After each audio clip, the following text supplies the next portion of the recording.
Namaskar. I'm a movie star. I'm 51 years of age. And I don't use Botox as yet. So I'm clean, but I do behave like you saw, like a 21-year-old in my movies. Yeah, I do that. I sell dreams, and I peddle love to millions of people back home in India who assume that I'm the best lover in the world. If you don't tell anyone, I'm going to tell you I'm not, but I never let that assumption go away. I've also been made to understand there are lots of you here who haven't seen my work, and I feel really sad for you.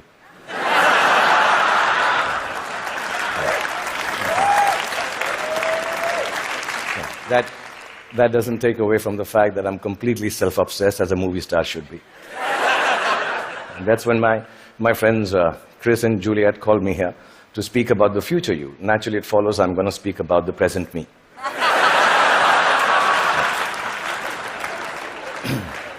Because I truly believe that humanity is a lot like me.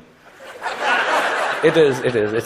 It's an aging movie star, grappling with all the newness around itself, wondering whether it got it right in the first place, and still trying to find a way to keep on shining regardless.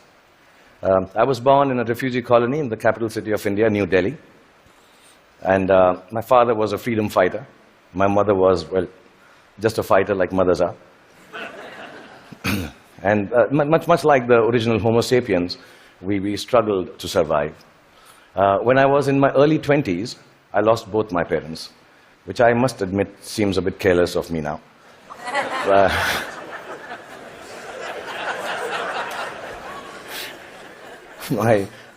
I do remember the night my father died, and I remember the driver of a neighbor who was driving us to the hospital. He mumbled something about dead people don't tip so well and walk away into the dark. And I was only 14 then, and I put my father's dead body in the back seat of the car. And my mother besides me, I started driving back from the hospital to the house. And in the middle of a quiet crying, my mother looked at me and she said, "Son, when did you learn to drive?" And I thought about it and realized, and I said to my mom, "Just now, Mom." So from that night onwards, much akin to humanity in its adolescence, I learned the crude tools of survival. And the framework of life was very, very simple then, to be honest. I thought, you just ate what you got and did whatever you were told to do. I thought celiac was a vegetable. And vegan, of course, was Mr. Spock's lost comrade in Star Trek. You married the first girl that you dated, and you were a techie if you could fix the carburetor in your car. I really thought that gay was a sophisticated English word for happy. And lesbian, of course, was the capital of Portugal, as you all know. That was it. So we relied on systems created through the toil and sacrifice of generations before to protect us. And we felt that governments actually worked for our betterment. Science was simple and logical. Apple was still then just a fruit, owned by Eve first and then Newton, not by Steve Jobs. Till then, it was. And Eureka is what you screamed when you wanted to run naked on the streets. You went wherever life took you for work, and people were mostly welcoming of you. Migration was a term then still reserved for Siberian cranes, not human beings. Most importantly, you were who you were, and you said what you thought. Then in my late 20s, I shifted to the sprawling metropolis of Mumbai, and my framework, like the newly industrialized aspirational humanity, began to alter. In the urban rush for a new, more embellished survival, things started to look a little different. I met people who had descended from all over the world. Faces, races, genders, moneylenders. Definitions became more and more fluid. Work began to define you at that time in an overwhelmingly equalizing manner. And all the systems started to feel less reliable to me, almost too thick to hold on to the diversity of mankind and the human need to progress and grow. Ideas were flowing with more freedom and speed. And I experienced the miracle of human innovation and cooperation. And my own creativity, when supported by the resourcefulness of this collective endeavor, catapulted me into superstardom. I started to feel that I had arrived. And generally, by the time I was 40, I was really, really flying. I was all over the place. I'd done 50 films by then, and 200 songs. And I'd been knighted by the Malaysians. I'd been given the highest civil honor by the French government, the title of which, for the life of me, I can't pronounce even till now. So I'm sorry, France, and thank you, France, for doing that. But much bigger than that, I got to meet Angelina Jolie, yeah. For 2.5 seconds. And I'm sure she also remembers that encounter somewhere. Okay, maybe not. And I sat next to Hannah Montana on a round dinner table with her back towards me most of the time. Like I said, I was flying from Miley to Jolie. And humanity was soaring with me. We were both pretty much flying off the handle, actually.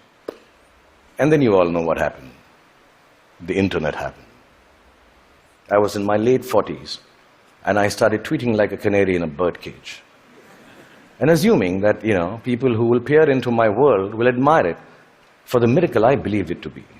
But something else awaited me and humanity. We had expected an expansion of ideas and dreams with the enhanced connectivity of the world. We had not bargained for the village-like enclosure of thought, of judgment, of definition that flowed from the same place that freedom and revolution was taking place in. Everything I said took a new meaning. Everything I did, good, bad, ugly, was there for the world to comment upon and judge. As a matter of fact, everything I didn't say or do also met with the same fate. 4 years ago, my lovely wife, Gauri, and me decided to have a third child. It was claimed on the net that he was the love child of a first child who was 15 years old. Apparently, he had sown his wild oats with a girl while driving her car in Romania. And yeah, there was a fake video to go with it. And we were so disturbed as a family. My son, who's 19 now, even now when you say hello to him, he just turns around and says, "But bro, I didn't even have a European driving license." Yeah, in this new world, slowly reality became virtual and virtual became real. And I started to feel that I could not be who I wanted to be or say what I actually thought. And humanity at this time completely identified with me. I think both of us were going through our midlife crisis. And humanity, like me, was becoming an overexposed prima donna. I started to sell everything from hair oil to diesel generators. Humanity was buying everything from crude oil to nuclear reactors. I even tried to get into a skin-tight superhero suit to reinvent myself. I must admit, I failed miserably. And just an aside, I want to say on behalf of all the Batmen, Spider-Men, and Supermen of the world, you have to commend them, because it really hurts in the crotch, that superhero suit. Yeah, I'm being honest, I need to tell you this, yeah. Really. And accidentally, I happened to even invent a new dance form, which I didn't realize, and it became a rage. So if it's all right, and you've seen a bit of me, so I'm quite shameless, I'll show you. It was called the lungi dance. So if it's all right with you, I'll just show you. I'm talented otherwise, yeah. So it went something like this. Lungi dance, lungi dance, lungi dance, lungi dance, lungi dance, lungi dance, lungi dance, lungi dance, lungi dance, lungi dance, lungi dance, lungi. That's it. It became a rage. It really did. Like you noticed, nobody could make any sense of what was happening except me. And I didn't give a damn, really, because the whole world and whole humanity seemed as confused and lost as I was. I didn't give up then. I even tried to reconstruct my identity on the social media like everyone else does. I thought if I put on philosophical tweets out there, people will think I'm with it. But some of the responses I got for those tweets were extremely confusing acronyms, which I didn't understand. ROFL, LOL. Adidas, somebody wrote back to one of my more thought-provoking tweets. And I was wondering, why would you name a sneaker? Why would you write back a name of a sneaker to me? And I asked my 16-year-old daughter, and she enlightened me. Adidas now means, all day I dream about sex. Really, I don't know if you know that. And so I wrote back, WTF in bold to Mr. Adidas, thanking secretly that some acronyms and things won't change at all. WTF. But here we are. I'm 51 years old, like I told you, and mind-numbing acronyms notwithstanding, I just want to tell you, if there has been a momentous time for humanity to exist, it is now. Because the present you is brave. The present you is hopeful. The present you is innovative and resourceful. And of course, the present you is annoyingly indefinable. And in this spellbinding, imperfect moment of existence, feeling a little brave just before I came here, I decided to take a good, hard look at my face. And I realized that I'm beginning to look more and more like the wax statue of me at Madame Tussauds. Yeah, and in that moment of realization, I asked the most central and pertinent question to humanity and me. Do I need to fix my face? Really, I'm an actor, like I told you, a modern expression of human creativity. The land I come from is the source of inexplicable but very simple spirituality. In its immense generosity, India decided somehow that I, the Muslim son of a broke freedom fighter who accidentally ventured into the business of selling dreams, should become its king of romance, the Badshah of Bollywood, the greatest lover the country has ever seen. With this face. Which has alternately been described as ugly, unconventional, and strangely, not chocolatey enough.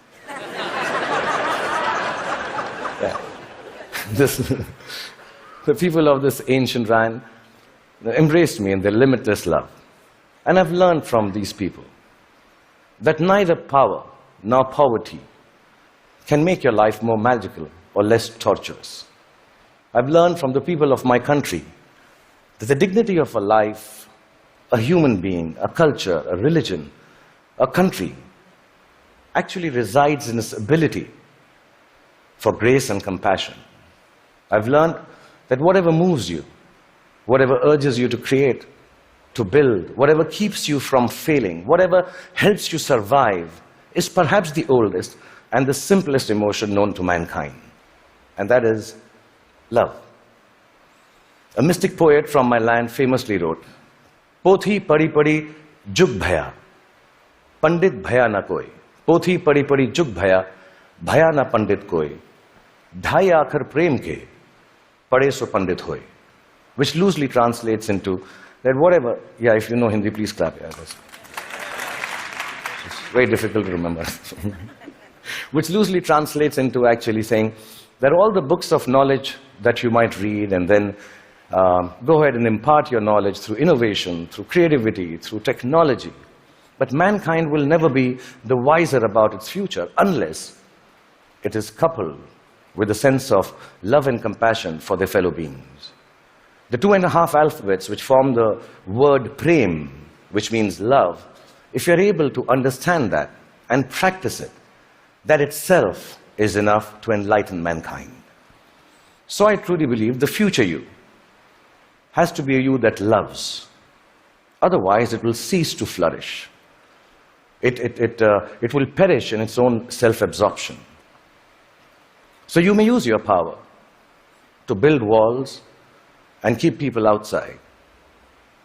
Or you may use it to break barriers and welcome them in. You may use your faith to make people afraid and terrify them into submission. Or you can use it to give courage to people so they rise to the greatest heights of enlightenment. You can use your energy to build nuclear bombs and spread the darkness of destruction, or you can use it to spread the joy of light to millions. You may fill up your oceans callously and cut down all the forests. You can destroy their ecology, or tend to them with love and regenerate life from their waters and trees. You may land on Mars and build armed citadels, or you may look for life forms and species to learn from and respect. And you can use all the monies that we all have earned to wage futile wars and give guns in the hands of little children to kill each other with. Or you can use it to make more food to fill their stomachs with. My country has taught me the capacity for a human being to love is akin to godliness. It shines forth in a world, which civilization, I think, already has tampered too much with. In the last few days, the talks here, the wonderful people coming and showing their talent, talking about individual achievements, the innovation, the technology, the sciences, the knowledge we are gaining by being here in the presence of TED Talks and all of you, are reasons enough for us to celebrate the future us. But within that celebration, the quest to cultivate our capacity for love and compassion has to assert itself just as equally. So I believe the future you is an infinite you. It's called a chakra in India, like a circle. It ends where it begins from to complete itself. A you that perceives time and space differently, understands both